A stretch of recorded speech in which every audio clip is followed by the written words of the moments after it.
everyone. We're going to bring on Ken McCarthy now. Good morning, Ken. Morning. How are you now? First of all, you should tell everyone about yourself in case they've forgotten, but I doubt they have. I've written a couple of books. Fauci's First Fraud. I made a film by the same title in 2020. It was something that Bobby referred to quite a bit in his book on Fauci.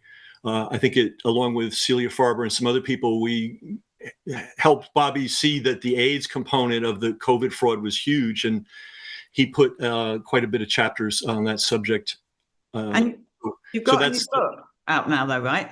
I have a new book that I'm giving away to CHD members. You can go to hepbbook.com. It's the rough draft. So there's going to be misspellings. There's going to be, all kinds of problems, but it's free. And the reason I want it out now is because Hep B is sort of the key issue, I believe, right now. We had a brief moment where it looked like they were going to stop giving it to newborns. I don't, then it got reversed. I don't know what the legal status is. But as you know, they're very good at adding vaccines. They're very bad at removing them from the schedule. This is one vaccine that we can realistically, I think, remove. Parents can certainly remove it if they're informed. And this book is the A to Z history of the whole Hep B fraud. And it is an absolute fraud from A to Z.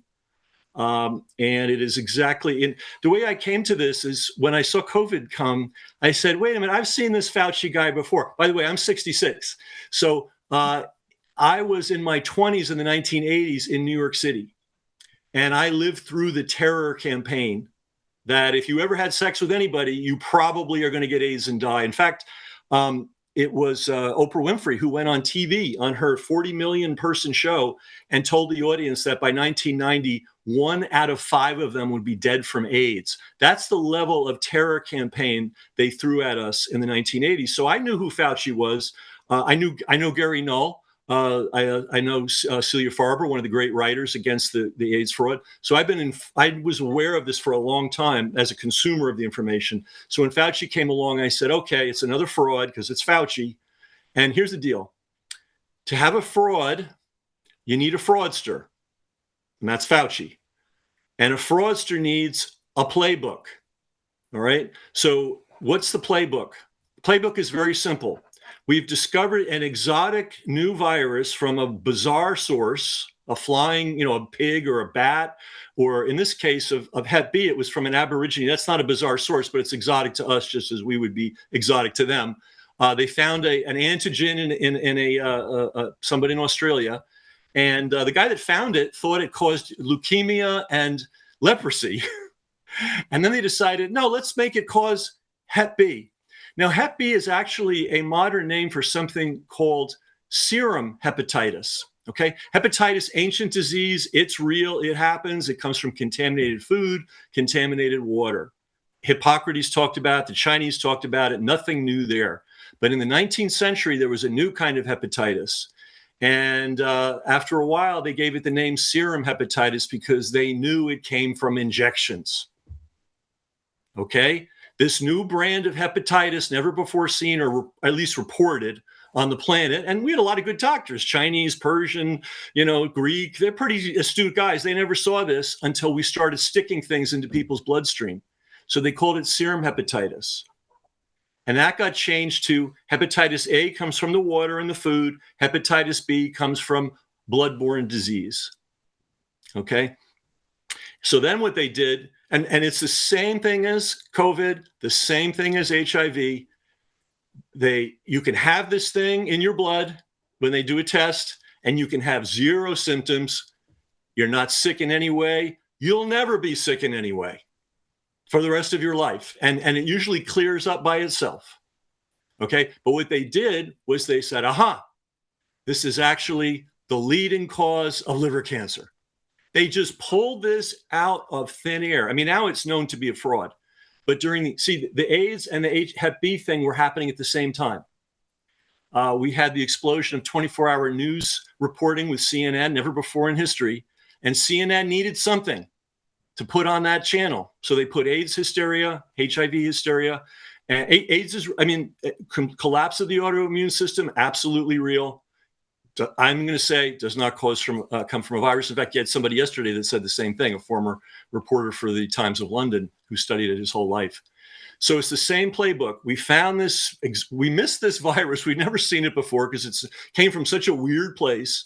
And boy, is it deadly. And they were saying in the 1980s that Hep B was more deadly than HIV because it led to liver cancer. And they said that it was the second leading cause of cancer on the planet. All these things turned out to be frauds. So they created this absolute public hysteria about the idea of Hep B. They started testing everybody for Hep B. And of course, it's not a real test for the virus. It's a test for the presence of a fragment of an antigen. And of course, they found it everywhere. And they decided, oh boy, we need to vaccinate everybody against this. So the first vaccination was made from blood plasma. And then they decided to get fancy, and they started making it from genetically modified yeast. Okay. What does that do to a body? Well, let's just look at, without even saying what it might do, let's just talk about the ingredients. So they take genetically modified yeast, they feed it with genetically modified sugar, which comes from corn, GMO corn. The protein is provided by genetically modified soybeans. Okay. And, we wonder why glyphosate is appearing in vaccines. There's the reason, folks, because once you put, once there's glyphosate on corn syrup or whatever they turn the corn into, there's going to be trace elements of glyphosate. Do they have a process for removing glyphosate? I don't think they even bother. I don't think they even try to get it out of the vaccine. So now they've got this genetically modified yeast that's saturated with glyphosate ingredients, and then they burst the cell wall to get into it to get the antigen out. Well, they use hexane to do that, which is a neurotoxin. Okay, and then they use some physical means too. And I was talking with somebody earlier this morning about this, and it's like, do you know any industrial process that's 100% pure? I mean, even gold, they can't refine gold to 100%. It's not, the best gold you can get is 99.9% gold. Well, it's the same thing with an industrial process. Once an ingredient goes in, yeah, you can try to get it out, but you're not getting it all out. So just starting right there are so many unhealthy, dangerous trace elements in this vaccine. It's crazy. And, we had a Nobel Prize winner back, I think it was 1913. I'm sorry, I'm forgetting his name, the guy that discovered anaphylaxis, right? And he said, look, if you put undigested protein of any kind into a bloodstream, you are going to cause problems to that person. This was over 100 years ago, he said this. So obviously there's bits of protein in the Hep B vaccine. There has to be. They can't get it all out, right? So that's the brilliant manufacturing method. And what happened was, previous to this, when you made Hep B vaccines, it was a very laborious process. You needed gallons and gallons of contaminated blood. That was their original raw material. And then you would turn that into a vaccine, and that could take anywhere from 26 weeks to an entire year. So it was an expensive vaccine. So the very first vaccine ever invented that used this genetically modified process was the Hep B vaccine.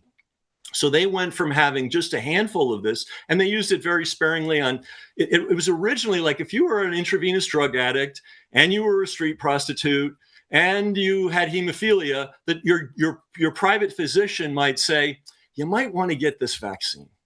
Okay. Then they expanded it to, hey, if you're a gay man, you need this vaccine. And then once they could make it in container shipload quantities for a few pennies a dose, that's when they put it in the babies. And they used, go ahead, Polly. Well, I just want to say that everything you've just described, I didn't know, disgusting.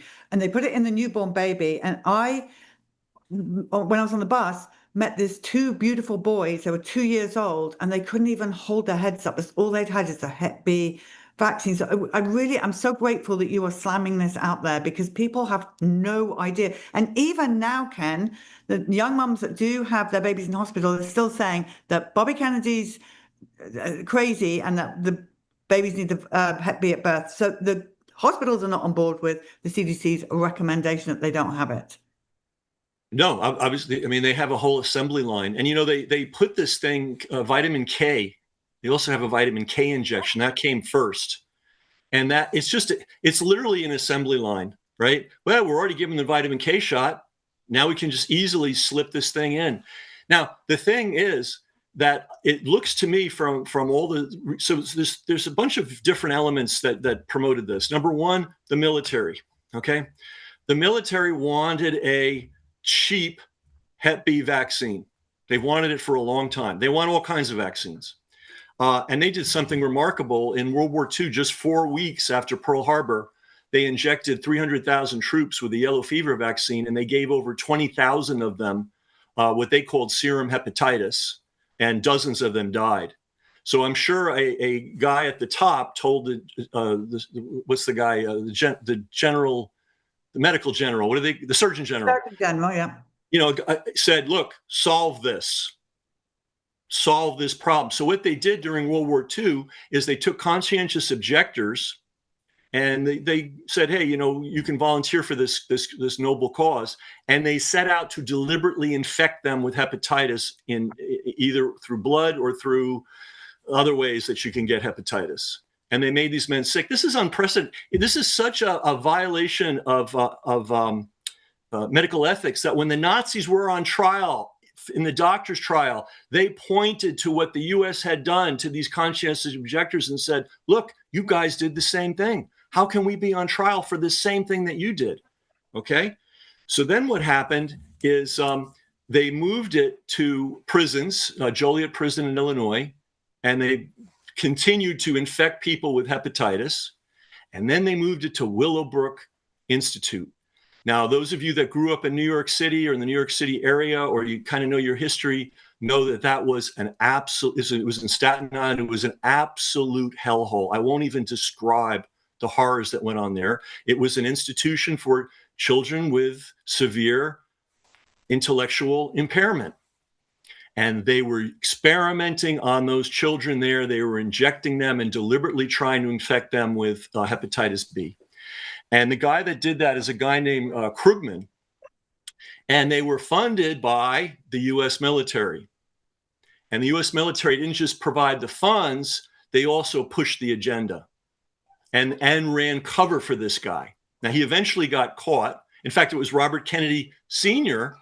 who went to Willowbrook and was one of the first official people to blow the whistle on the horrors of that institution. And then finally, it came out that they were experimenting on these children. These, you know, it was terrible. And that is the man who is considered the pioneer of the Hep B vaccine. This monster. Okay. So again, and now that's the military train, right?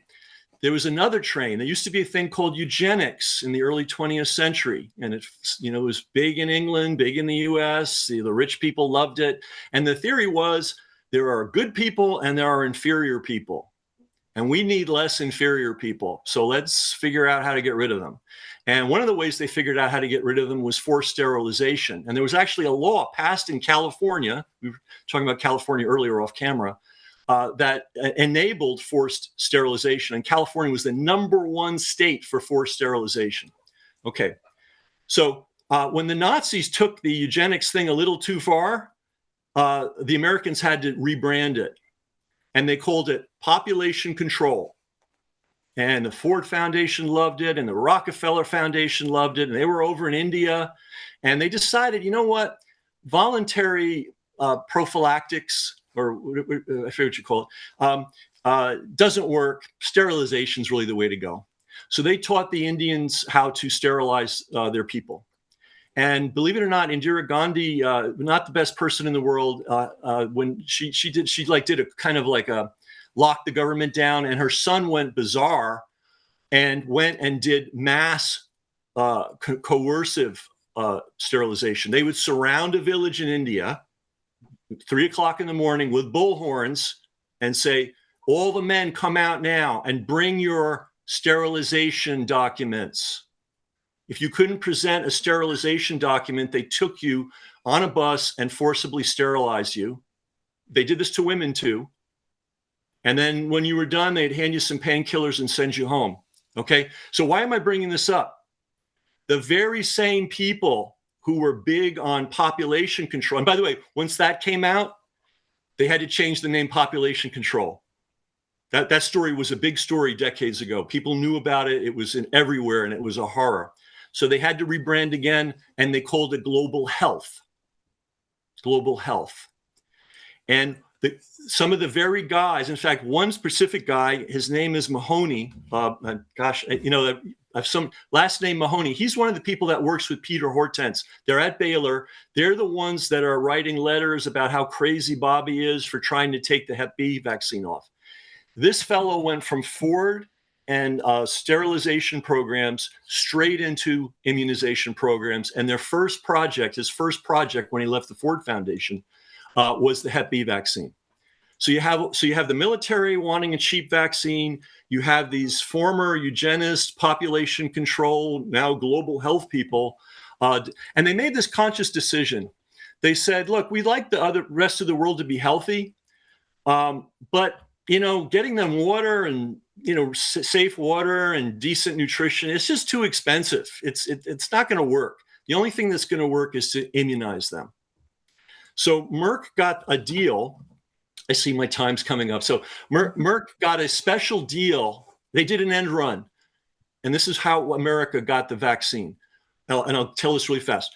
Merck got a special deal. They wouldn't grant, somebody else owned the patent rights to this process. And they wouldn't give Merck a U.S. a global, unique U.S. license, a monopoly. But they said, we'll give you an overseas monopoly.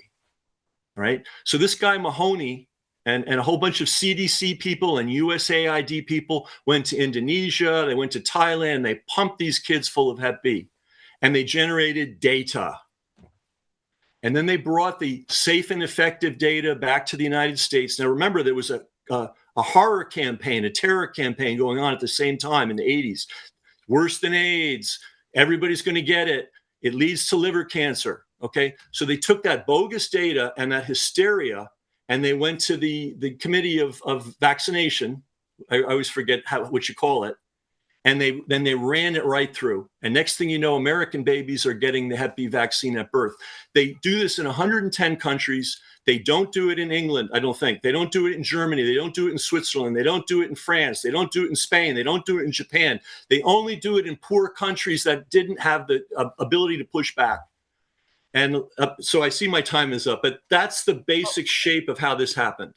Ken, we have to get you back on again, but just remind everyone how they can get the book, and you're giving it away free, right?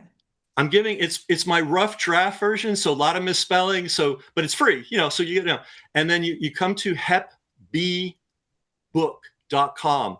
I'll give you this very rough draft.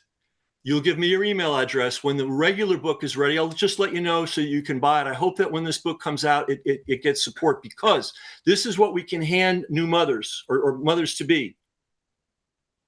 You don't want this Hep B vaccine at birth. We got to start there. We got to start somewhere. We got to cut that thing off at the start.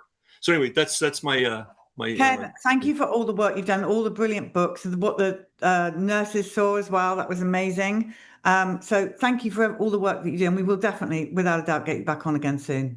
Thanks for having me on.